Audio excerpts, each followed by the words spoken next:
analisis ini ya, analisis semacam analisis kesulitan belajar anak gitu ya.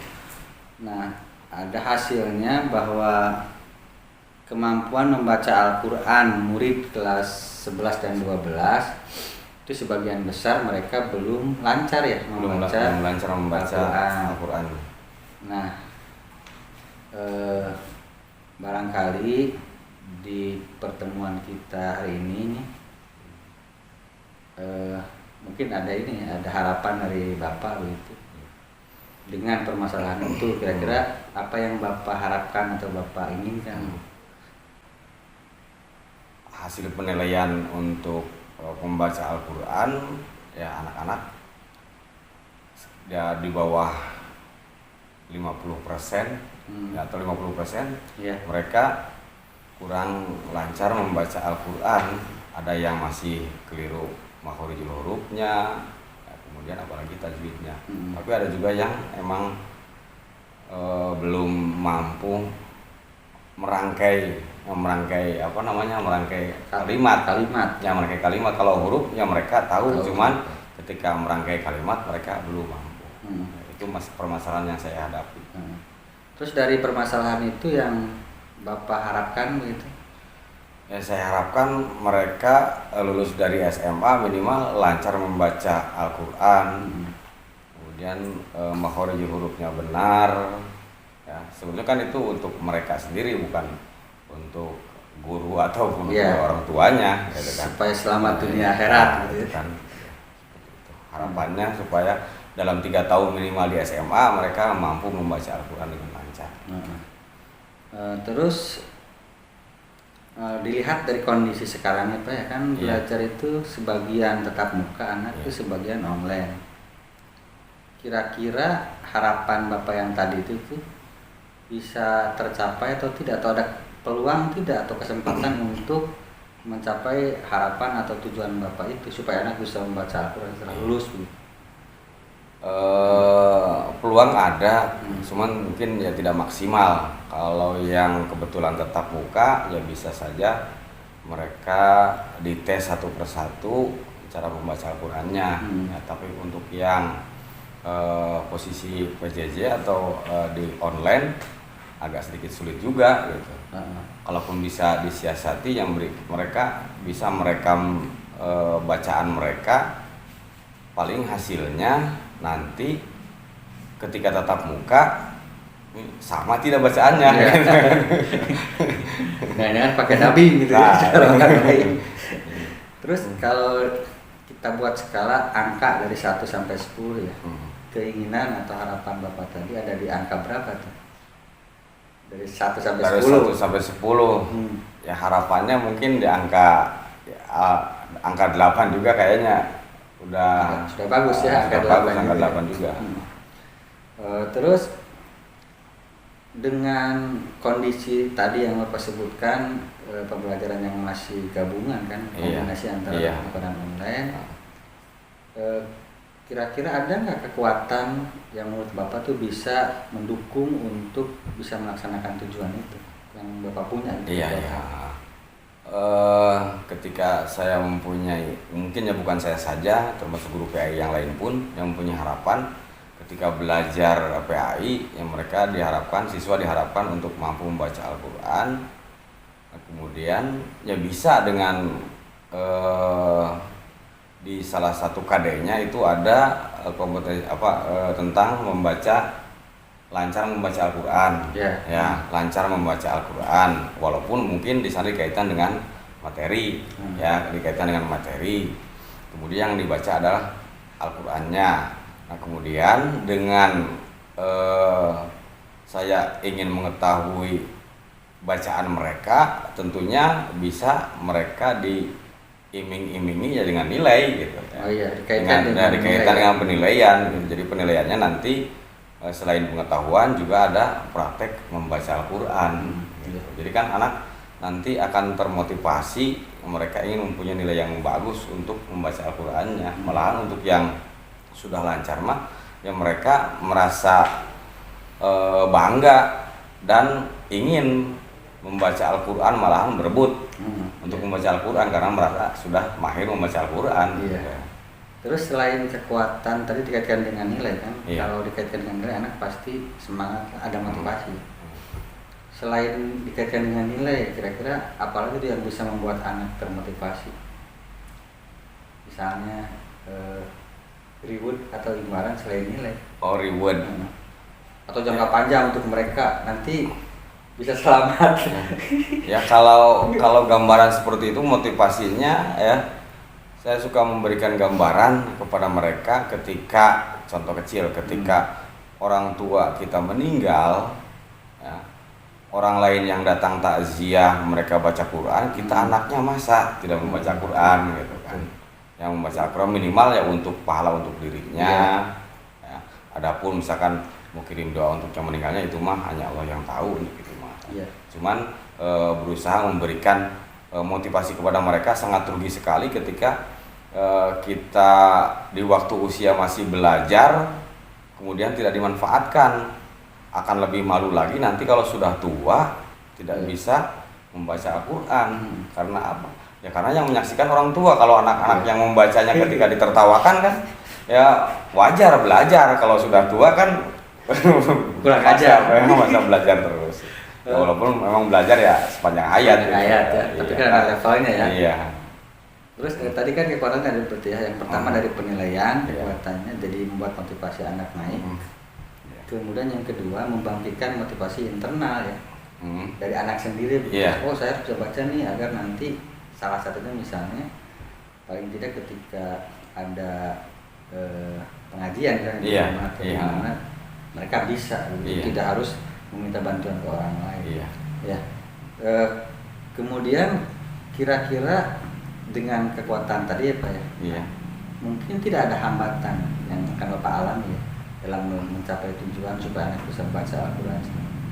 Ya pas hambatannya kaitan dengan waktu ya. Kalau melihat dari durasi pertemuan dengan guru PAI kan 1 minggu 1 kali ya, otomatis belajar membaca Al-Qurannya kan berarti hanya hanya 1 kali gitu kan. Itu pun kan tidak terfokus kepada 1 orang, pasti ya bergiliran membaca Al-Qurannya. Jadi cuma 1 ayat membacanya tapi kan bergiliran gitu. Kalau belajar yang intensnya mungkin bisa dengan upaya anak membawa Iqro atau di HP bisa ada aplikasi membaca Al-Quran, mereka disuruh untuk belajar membaca Al-Quran. Berarti hambatannya yang pertama waktu ya, waktu. Karena di sekolah memang terbatas kan. 2 jam pelajaran, apalagi sekarang hanya 20 menit kan, berarti 50 menit. Habis tuh untuk latihan membacanya misalnya. Nah, dari hambatan tadi itu kira-kira apa Pak solusi yang bisa Bapak laksanakan untuk mengatasi permasalahan tadi?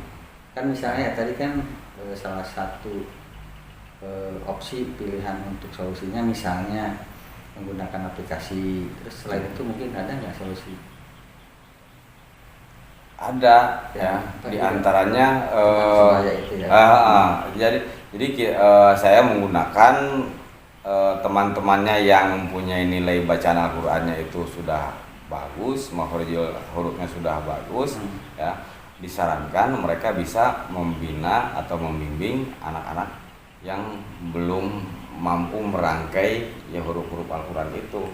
Ya, misalkan itu disiasati waktunya kalau ada kemauan ya, itu pun kalau ada kemauan dari anak punya kemauan. Kalau ada kemauan dari anak bisa ketika istirahat atau kapanpun mereka bisa belajar dengan teman sebayanya. Nah, dari identifikasi permasalahan tadi kan Bapak sudah bisa tuh nanti membuat rencana aksi itu untuk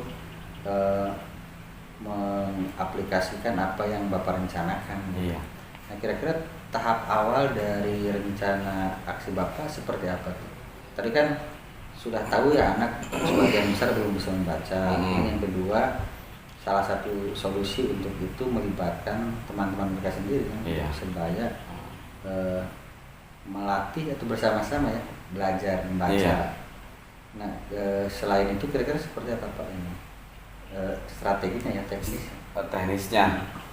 teknisnya ya paling saya menyiapkan jurnal untuk laporan untuk laporan ya bisa diklasifikasi, artinya anak yang belum bisa merangkai kata dengan anak yang sudah bisa merangkai kata tapi belum lancar, itu kan perlu dipisahkan, nanti akan ketahuan perkembangannya gitu.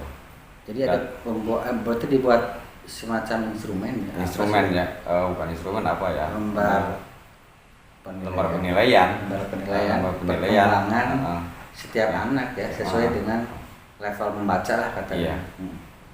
Terus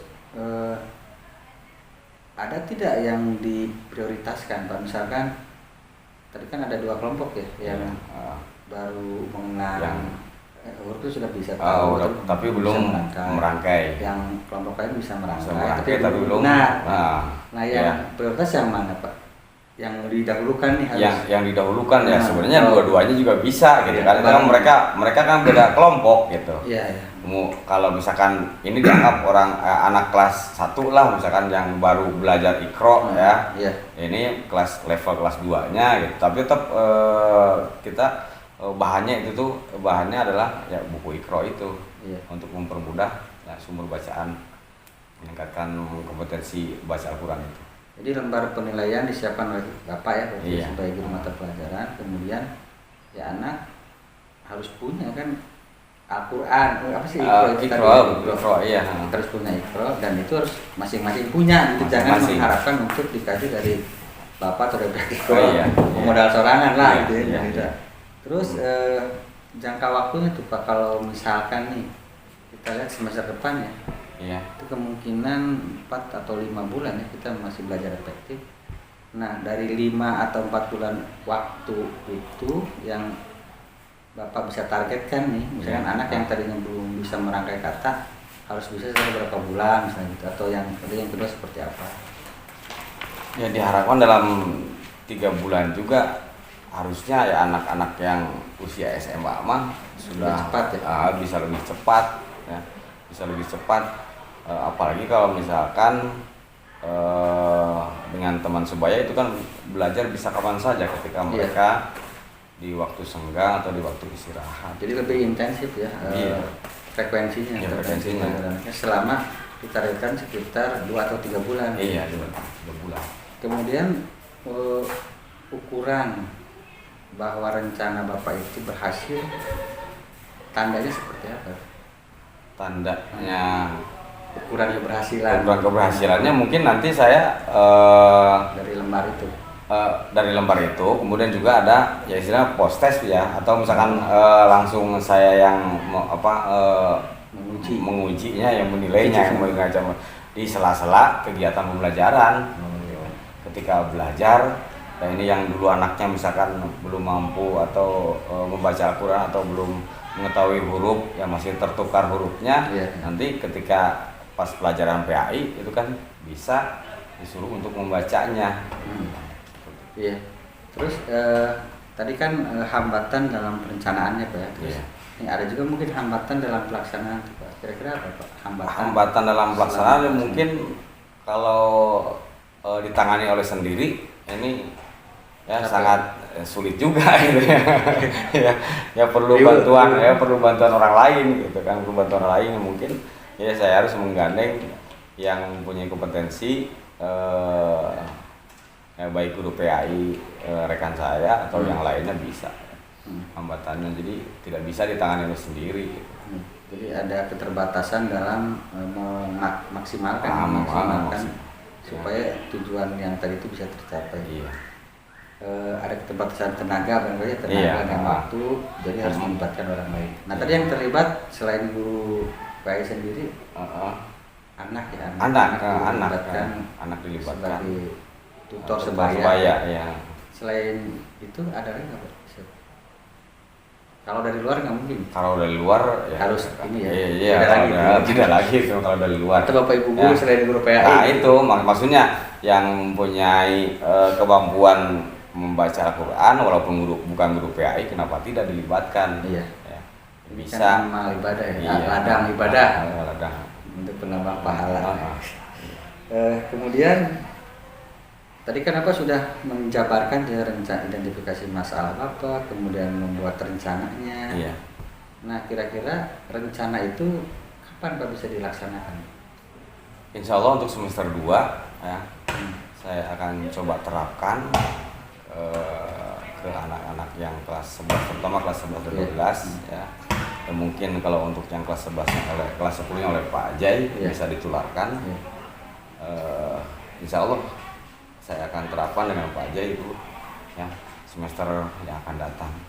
Jadi setelah sesi ngobrol ini selesai, sesi coaching ini selesai, Bapak langsung buat rencana aksi tadi ya, membuat ujian penilaian, kemudian melibatkan teman-teman guru, terutama guru PAI. Nah, barangkali kalau diperlukan, insya Allah saya juga bisa membantu. Mudah-mudahan ada waktu, ada kesempatan untuk sama-sama menciptakan generasi rabani ya, generasi Al-Quran. Generasi Al-Quran. Berarti mulai semester depan, berarti bulan Januari ya Pak ya? Bulan Januari ya, bulan Januari. Mudah-mudahan itu bisa dilaksanakan dan tadi kan sesuai dengan apa yang tadi kita bahas. Apapun hambatannya, mudah-mudahan ini bisa tercapai. Amin. Tujuannya supaya anak-anak bisa membaca Al-Quran setelah lulus dari SMA. Iya. Ada pesan terakhir Pak? Pesan terakhir ya tadi ya, buat tertarik ya, kalau Bapak misalkan mau melibatkan diri ya nggak apa-apa itu kan ya, tidak atau ya tadi teman-teman yang lain bisa ya, supaya tergerak guru-guru yang lain bukan hanya sebatas mencerdaskan pengetahuannya saja, tapi juga membekali dengan bacaan Al-Qur'annya supaya komplit ya Pak ya. Iya, seperti itu. Ya. Mudah-mudahan lancar ya Pak ya. Amin. Terima kasih. Terima kasih. Ya. Assalamualaikum. Waalaikumsalam warahmatullahi wabarakatuh.